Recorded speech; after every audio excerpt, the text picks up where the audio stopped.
Magandang araw sa inyo lahat. Ako si Kurtlin Evan Laksamana at ngayon tatalakayin natin ang Java Program Flow Iteration Control Structure. Bago natin simulan ang tutorial, ito ang ating mga objectives na dapat ninyong matutunan. Una, determine what iteration statement is. Ikalawa, differentiate the types of iteration structures. Dahil meron silang iba't ibang uri ng iteration structure, dapat ma-identify natin kung ano yung pinagkaiba nila. Note the purpose of iteration statements, saan sila ginagamit. Learn how to utilize iteration structures inside a program, kung paano sila ginagamit sa loob ng program, and be able to control the iteration program flow.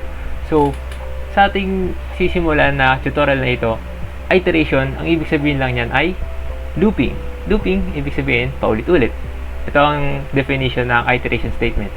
These are Java statements that executes repetitions of code blocks inside the program for a number of times.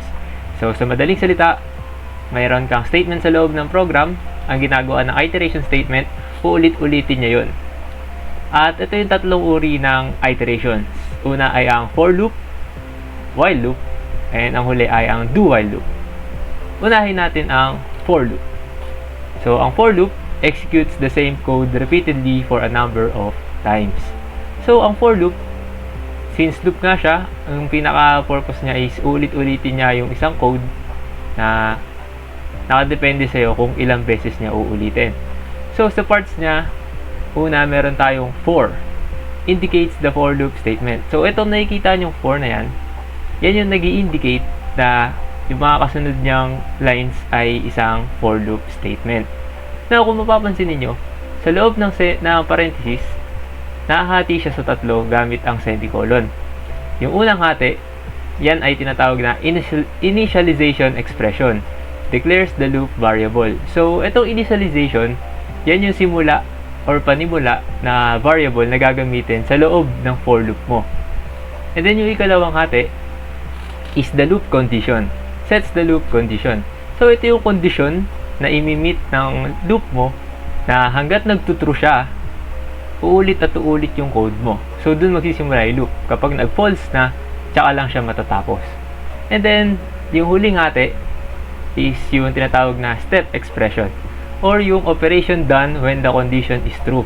So, kapag nag-true yung condition natin, ito yung operation na mangyayari dun sa initialize na variable natin. So, ang panghuli is yung statement or statements sa ibaba ng loop mo, which is yung code that will be used to execute, and kapag true yung condition mo, may execute yung statement na nandito. So, ganito lang ang ikot nyan. Declare ng for loop, and then initialize mo yung variable which is I equals 0, and then yung condition mo, nakalagay dito, I less than 10, so, true siya. Ang mangyayari, mag-execute na yung statement na nandito sa baba, which is magpiprint na siya ng I. Ito yun, yung 0. Now, dahil nag-true nga siya, at na-run or na-execute na yung statement, babalik na tayo dito sa expression. So, plus plus, ibig sabihin, increment siya or dadagdagan niya yung value ng variable mo. So, yung dating 0, 1 na siya ngayon. So, balik tayo sa condition, which is I or 1 is less than 10. True pa rin siya. So, print ng I, ayun na siya, 1. And then, increment ulit, magdadagdag ulit ng value hanggang sa paulit-ulit siyang magluloop. And then, kailan siya titigil? Kapag ang value na ng I mo is 10. Kasi, hindi na siya less than 10. So, ang na-print lang niya is hanggang 9. Kasi, ang number of total loop loops na ito ay 10. So, 1, 2, 3, 4, 5, 6, 7, 8, 9, 10. Nag-start kasi tayo sa 0. Now, why use for loop? Or ba't nga ba natin pipiliin yung for loop? The time you're going to want to use the for loop is when you know exactly how many times you want to loop a code. So, bakit natin gagamitin yung for loop? Gagamitin natin siya kapag alam na ng programmer kung ilang beses dapat ulitin yung statement or yung code. And also, it is compact and organized. So, sa lahat ng types ng iteration statement, yung for loop yung pinaka-organized and compact kasi maikli lang siya. Sa isang line, nandun na yung initialization, condition, and then yung expression. Ngayon, tuturuan ko kayo kung paano i-apply ang for loop sa isang program. Ang program na ito yung example ko kanina sa slides. And gagawin natin siya ngayong multiplication table gamit ang for loop pa rin. So, let's start with import ng scanner para yung i-input natin na number is yung magi-start ng multiplication table. Scanner. Then, lagay natin input equals new scanner system.in. So, ayan, may scanner na tayo. And then, ibahin lang natin na onti yung laman ng ating for loop, which is variable na naka-initialize. Gawin natin siyang 1. And then, ang ating condition is dapat less than or equal to 10. Para pag nag-increment siya, aabot siya ng 10, hindi lang 9. So, ngayon, lagay natin yung unang statement.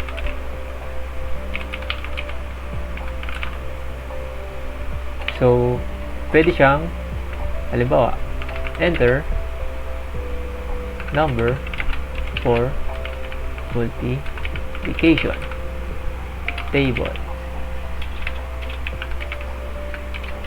Ayan. Tapos, mag-declare na rin tayo dito ng variable, which is int num. Kasi yun yung ipapangalan natin dito sa number na i-input. And then, since gagamit tayo ng scanner, after mag-print nito, dapat maaari na tayong mag-input. So, lagyan natin dito ng num is equals to input dot next int, since number yung i-input natin dyan. Ayan. Ngayon naka-setup na tong mga to, pwede na tayo mag-proceed dito sa ating loop. So, dadagdagan lang natin tong print. Dagdagan natin siya ng num. Pero, para hindi boring na recta numbers, lagyan natin siya ng, halimbawa, num muna. And then, lagyan natin ng words or ng characters na multiply. Tapos, lagyan natin ng space para hindi sila magdidikit-dikit. Tapos, plus, yung value ngayon ng I, which is yung number of loops natin. And then, print lang natin yung character ng equals. Tapos, yung magiging result dapat dito is lalabas yung number na in-input times yung number of loops, which is magre-result sa multiplication table. So, dapat parenthesis ulit and then yung operation na. So, num times I. Pero gawin na natin siyang print line para bababa siya. At pagkatapos nun, pwede na tayong mag-run. And then, input lang natin yung number na gusto natin. Halimbawa, times by 5. So, 5 times 1 equals 5. 5 times 2 equals 10. So, and so forth. Hanggang sa makarating siya ng 50. Ngayon, paano naman nangyari ang lahat ng yon? Gumamit tayo ng for loop para makagawa ng multiplication table. So, dito, ito yung pinaka for loop natin. Ano yung mga umiikot dito para makagawa ng multiplication table? Nag-initialize tayo, value ay 1. Ibig sabihin nun, yung number ng loops, yun yung number na value para sa I. And tignan natin dito sa printed output. Number, which is, ito yun, yung ilalagay natin sa input. Kung ano man ang may input na number natin, yan yung equivalent nung num na variable. And then, para lang ma-print yung times na symbol, lalagyan natin ng ganyan. And then, eto na. Kasunod is yung I, which is kapag na-print na siya, yung mismong value ng I sa oras na yun. What do you mean sa oras na yun? Sa oras na, halimbawa, first loop, ibig sabihin, 1 ang value niya. So, sa unang loop, 1 ang value nito, 1 din ang value niya pagdating dito sa dulo, which is yung operations na. Number, which is yung in-input, times I sa unang loop is 1 is equals to number na in-input times 1 equals yun, yung result. And then, pag nagtapos na yung unang loop, increment. Ibig sabihin, madadagdagan na yung value ng ating initialized variable, which is yung 1 sa pangalawang loop, magiging 2 na. So, sa pangalawang loop, number times 2 is equals to the result. So, ganito lang yung results niya. Input tayo halimbawa ng 4. Ayan, makikita natin. Ito, yung ating number na in-input times, para lang dun sa symbol, and then yung 1, which is yung value ng I sa unang loop, which is itong unang to, and then sa operations na, which is yung result, 4 times 1.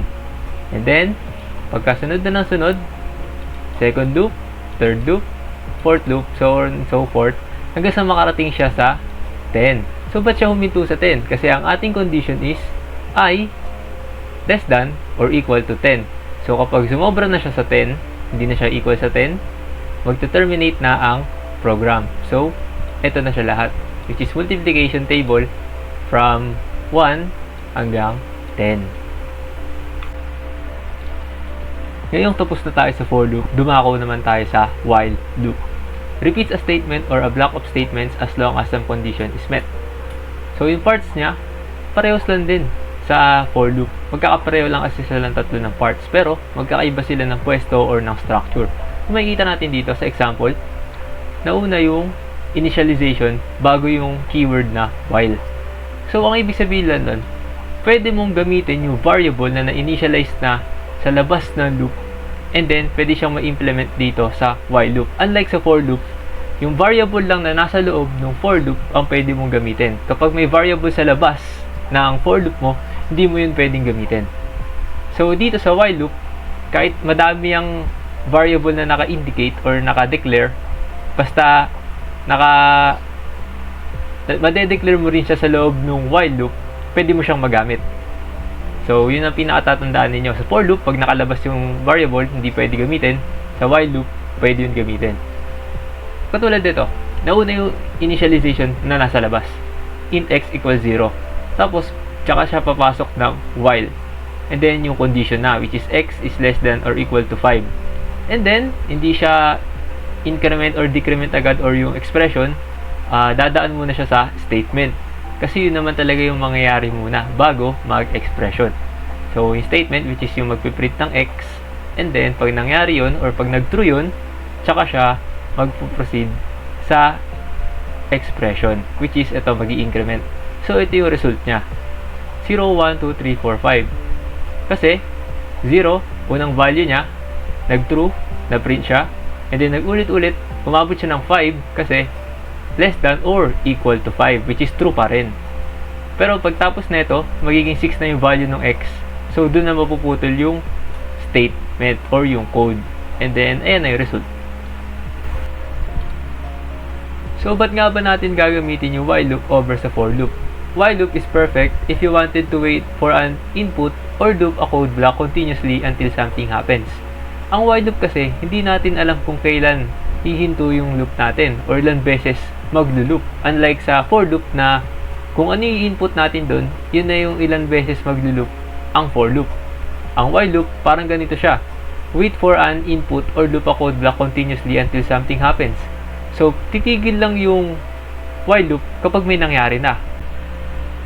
Ngayon, tuturuan ko naman kayo kung paano i-apply si while loop sa isang program. Ang program na ito ay simpleng program lang na nagpapa-input sa user ng number. And para mangyari yun, dapat meron tayong scanner syempre. And then, yan, try natin i-run. Enter a number less than 10. So, lagay tayo halimbawa ng 5. 5 is less than 10. Tama yun. Pero, paano kung ang user ay makulit at sinadyang maliin, hindi sinunod yung instruction? Number less than 10 ang hinahanap, pero naglagay ng halimbawa 16. 16 is less than 10, which is mali. Hindi dapat siya mag-run ng successful. So, para mapigilan yon, lalagyan natin siya ng while loop. So, saan natin nilalagay dito yung while loop? Since ito yung nag-print after ng input ng user, dapat before nyan, tayo maglalagay ng while loop. So, dito natin type while. And then, since naka-declare na dito or naka-initialize na dito yung ating variable na num, pwede natin ipasok yan kahit nasa labas siya. And, ang condition dapat natin is number is greater than 10. Bakit greater than 10? Ang hinahanap nga natin is less than 10. So, itong while, ang ilalagay natin dito is yung error. So, dapat yung maling may input ng user ang magti-trigger sa loop natin. So, for that instance, dapat kapag naglagay siya ng greater than 10, tsaka lang mati-trigger yung loop. So, num is greater than 10, and then curly brackets, and nasa loob nun ay statements, which is system.out.print line. And then, lagyan lang natin siya ng, halimbawa, hindi naman yan less than 10. Tapos, after nyan, pwede tayong maglagay ng another statement, which is, kakopy lang natin to. Since ito yung gusto nating i-loop or ulitin, ikakopy lang natin yung first two lines dito, para kapag ka-enter ng user, dapat ang mangyayari, after niya magmali, uulit siya sa tanong na enter a number less than 10. So, try natin siya i-run. Enter number less than 10. Magra-run pa rin siya normally. Halimbawa, 7. Less than 10 siya. And then, kapag minali na natin siya, halimbawa, 77. Hindi naman yan less than 10. So, papaulit niya ngayon yung unang instruction, which is enter number less than 10. So, kahit ilang beses mo ulitin yan, maglulup at maglulup yan, at magte-terminate lamang siya kapag tama na yung nilagay natin. So, yan. After ng while loop, ito na ang do while loop, which is sobrang similar sa while loop. Katulad nito, similar to while loop but always executes the statement for one time. Ang pinagkaiba lang nila, kapag do while loop, mag-e-execute yung statement ng isang beses regarding kung ano man yung condition niya. Unlike sa while loop na katulad din ng for loop, nag-e-execute lang kapag nag-true. So, ito yung parts niya. Do runs the statement regardless of the condition. So, lahat na nakapaloob dito sa do, magra-run muna bago siya mag-proceed sa condition. So, ganito ang ikot niya.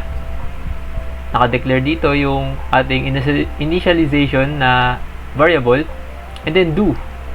Tapos yung statement natin, which is print yung x, and then kung ano yung expression niya, tapos while, tsaka lang papasok yung condition. So, paano siya nangyayari? Int x equals 1. So, nag-print siya kaagad kasi nasa loob ng do ay print x, which is yung 1. So, hindi siya nag-print dahil may na-meet siyang condition or what. Nag-print siya kasi nasa loob siya ng do, which is kahit anong condition pa yun nandito, automatic magra-run yung statement dito. So, sa pangalawa, kaya na siya nag-run kasi nag-proceed na siya sa while, and then true pa rin siya kasi x is less than or equal to 5. True pa rin yun. Kaya na-print yung 2. And then, nagsunod-sunod ulit siya hanggang sa ma-reach niya yung 5. Nadagdagan ulit kasi nag-increment. So, pagdating ng 6 na value ng x, magpo-false na. So, hindi na siya nasundan.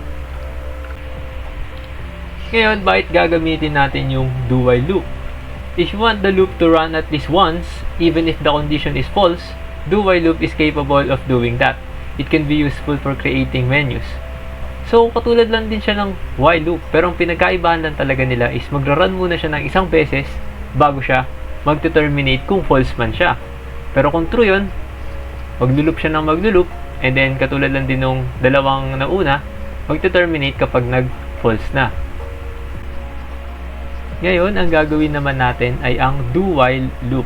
So, katulad ng sinabi ko kanina, ang do while loop at while loop ay magkamukhang magkamukha. So, ito, gagamitin natin ay ang same scenario kanina sa while loop, pero i-convert muna natin siya into a do while loop, and then papaliwanag ko kung paano nangyari yun. So, ito, since while pa lang siya, pwede na natin to i-cut at gawin nating do. Kasi katulad ng format kanina, mauuna yung do bago ang while. Kasi ang mangyayari dito, do, gagawin muna ito, mga nasa loob ng do, bago niya i-check yung condition. So, bale, ang parang mangyayari lang, laging true yung unang beses ng loop natin. So, dahil laging true na yan, hindi na natin kailangan itong una. Burahin na lang natin yan. And then, palitan lang natin yung message para hindi awkward. So, parang sabihin na lang natin, dapat hindi yan greater than 10. Para kapag naran natin siya, ang magpiprint, dapat hindi yan greater than 10, enter a number less than 10. So, kapag nagpasaway pa rin tayo, nag-enter tayo ng 100, maglulup pa rin siya. Dapat hindi yan greater than 10. So, kung ano yung lumabas dito, lalabas ulit siya. Tapos, mag-terminate lang kapag tama na yung in-enter natin. So, paano nga ulit siya nangyari? Do, ibig sabihin, gagawin niya muna to bago niya i-check yung condition. So, kahit alimbawa, palitan natin tong condition. Sabihin natin, equals. Number is equals dapat kay 10. Pero, pag nag-input tayo ng 100, nag-true siya. Bakit? Kasi, nakalagay dito sa do na magra-run muna ito bago siya mag-terminate. And by the way, yung mga ginamit nating example sa while and do while loop is hindi na gumamit ng expression. Kasi hindi naman tayo nag-increment or di naman tayo nag-decrement or magbabawas, magdadagdag. Kasi nakadepende yung ulit ng loop natin sa kung anong i-input ng user. So, hindi naman tayo nagdagdag or nagbawas ng value ng variable. Ang nangyari, ang loop natin nakadepende sa kung ilang beses magkakamali yung ating user. At ngayon, meron tayong branching statements which is yung break at continue. Itong dalawang to na branching statements ay ginagamit para makontrol yung program flow natin pagdating sa iteration statements. Kasi katulad dito, break stops or terminate the loop when certain conditions are met. Yung break na branching statement ay ginagamit para pahintuin yung loop kapag may nangyari or may nag-trigger na condition sa loob ng loop mo. Continue skips a particular loop number depending on the condition. Ito naman, unlike sa break na papahintuin niya yung buong loop mo, pagdating sa continue, may lalaktawan lang siyang certain numbers ng loop. Like, pwede ka maglagay dun na loop number 2, sabay magpiprint pa rin lahat ng results mo, pero yung number 2 ay hindi na makikita. Ngayong alam na natin ang iba't ibang uri or types ng iteration statements, try natin pagsamahin yung for loop at do while loop. At saka i-implement din natin dito sa program na to yung branching statements na continue at saka break. So paano to gagana? Kung mapapansin nyo, yung program natin ngayon or yung code natin is yung for loop na ginamit natin para makabuo ng multiplication table kanina. Ang magiging trabaho ng do while loop dito is papaulit-ulitin niya yung user hanggat maka-input yung user ng numbers from 1 to 10. So, ang error natin is 0, negative numbers, at mga number na mas malaki sa 10. So, simulan natin. Baba lang muna natin yung unang statement. And then, palitan na rin natin yung naka-print. Indicate natin na dapat 1 to 10 lamang. Yan. Dahil binaba natin siya, dito natin ipapasok yung do. And then, yung nakayakap dapat sa do is hindi aabot ng 4. So, hanggang dito lang dapat siya. Dito mag-close. Input natin yung while. And then, yung condition na sinabi ko kanina, which is yung number na i-input ng user, dapat hindi lalagpas ng 10. Or, yung number ay bawal maging 0 or negative number. So, eto yan. Pag niran natin siya ngayon, as you can see, enter number multiplication table 1 to 10. Pag nag-input tayo ng mali, like sumobra sa 10, 100, papaulitin niya. And then 0, papaulitin niya ulit. Negative number, papaulitin niya ulit. So, tatama lang siya kapag nasa loob na siya ng margin or yung pagitan, which is yung 1 to 10. Try natin 5. Ayun na, nag-print na siya. Ngayon, paano naman i-implement yung branching statements na break at continue? Unahin natin si break. Halimbawa dito, ayokong magtuloy-tuloy siya sa pang 5 na loop. Gusto ko, pagdating ng 5th loop, maputol na siya. So, bababa lang natin tong printed statement na to para hindi siya mag-print agad. And then, dito natin ipapasok yung if statement. And then, yung condition ko, which is ayoko nga magtuloy-tuloy sa 5th loop. So, lalagay lang natin dyan is I, which is equivalent ng loop natin, equals, and then, yung pang 5th na loop. Tapos, dito na natin ilalagay si break. So, pag nirun natin siya, halimbawa, 1, as you can see, hanggang 4 lang siya. Kasi, gusto ko siya maputol sa pang 5th na loop, dun siya naputol. So, nag-stop na siya, nag-terminate na yung program sa pang 4th pa lang. So, paano kung sa continue naman? So, sa continue, ganun lang din, pareho lang din ang pwesto, pero ang mangyayari, magtutuloy-tuloy yung program pero lalaktawan niya yung number na nilagay ko. For example, dito, ayoko makita si line number 2. Ito natin siya. So, something na divisible by 8. Ayan. As you can see, 8 times 1, 8. Tapos biglang 8 times 3 agad. Wala na yung 8 times 2.